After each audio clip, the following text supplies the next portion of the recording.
Sam Bankman-Fried, CEO of collapsed crypto exchange FTX, seems to have some really decent lawyers. The lawyers can score a win for SBF. When he was extradited from the Bahamas, prosecutors added 5 more charges after the extradition deal. So in other words, first there were 8 charges. The Bahamas said, okay, those charges we are going to extradite SBF.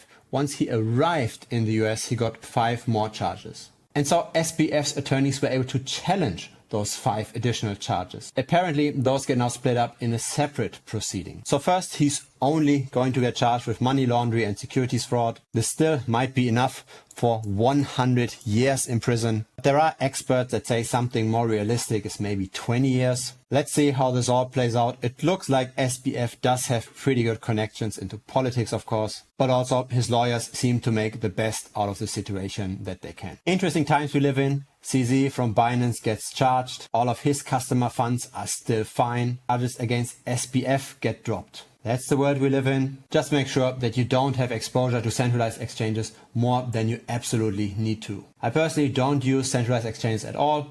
I only use Web3. And if you've got any kind of capital that's really meaningful to you in crypto, it probably makes sense for you to do the same and to mitigate risk as much as possible. Times are very volatile right now. The situation can change much faster and we can react to it. Let's only take risk that we actually get compensated for. Having a third party holding our crypto is not a risk that you necessarily get return for. You only get convenience, but once you learn those decentralized technologies, the convenience gain isn't that big anymore anyways.